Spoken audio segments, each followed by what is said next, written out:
What we're showing you here today is just a highlight summary of the replacement of the Ultraflex X52 tilt helm mechanism and this stock Destroyer 13.5 inch steering wheel that came on the boat.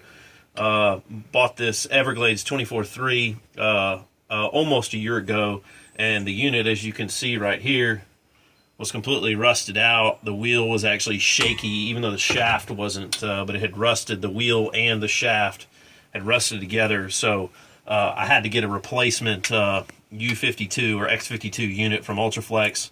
I went ahead and swapped that out. It's pretty simple. I actually purchased it online from a guy who opened it, didn't fit his boat, got it for $60 on eBay. It's missing some hardware, but I went ahead and swapped that out, so you're not going to see that. But essentially, what to do is take a hacksaw and cut the wheel off because I didn't want to damage the hydraulic steering underneath there. So we went ahead and swapped that out, and what we did was we cut the Destroyer wheel off, and I'm just showing you what it looks like before we swap the wheel out. But essentially, the wheel would shake back and forth even though the tilt mechanism was locked into place. So we had to swap that wheel out. So essentially what I did is I went to Flounder Pounder Marine in Rockledge, Florida. I've actually found them on eBay, but I've shopped there. That's where I used to live. And what I did was I went ahead and purchased a better looking wheel that you see here. It's a supposed 13.5 inch wheel, and it's made by Jim Products for $108 with shipping out of Rockledge, Florida to me. I've seen these for $300-400. It's got a little turn knob on it with the adjustable tension. So essentially what we did is we cut the wheel off, and we're just showing you the difference in what it looks like. Went ahead and swapped this out. It's really just four main, it's actually an Allen wrench, metric Allen wrench. I can't remember the size. Swapped it out. So we've already done that, so I'll kind of get that out of the way. It's real easy to do, really not that difficult. There's a little rubber kind of a shield for dust and whatnot. So basically, I'll just show you what this looks like with the new wheel on it. One thing I do want to mention is there's a little shim right here. I'll put this against this, and if you can see that, there's a little shim that essentially goes in. If you'll zoom into that there's a little shim that essentially goes into this little hole, and it's really important that you get that out of there. I would highly recommend not throwing anything away.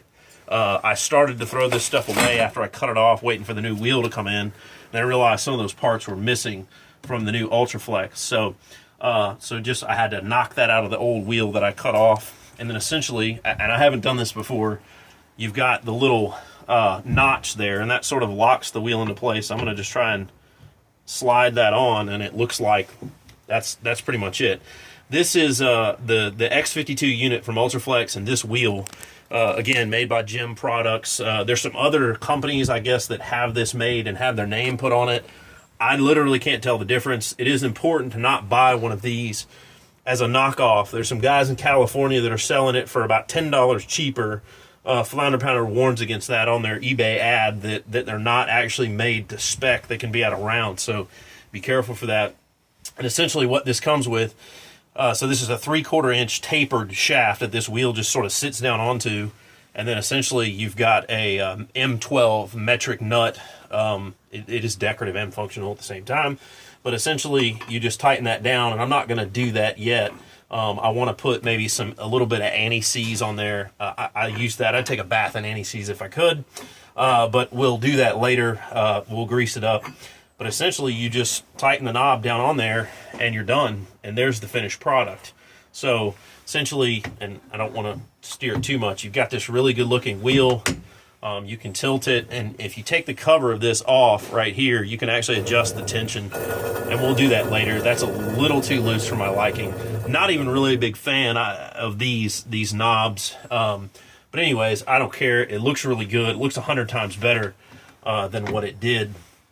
And so essentially, we started rebuilding this stuff on the console. The next move, the next video that I am going to show and post to YouTube for the Everglades 24-3 is mounting my Lowrance HDS-10 unit, which I can't mount right here. There's not enough room, and you got a little bit of an inlay here for this 2005 model that doesn't appear in future years because of the redesign of the console. So what I'm actually going to do, and I've already started this process, is I've already cut the hole and used the template, and I'm actually going to mount the unit there. So that'll sort of be the next video, and Thanks for watching.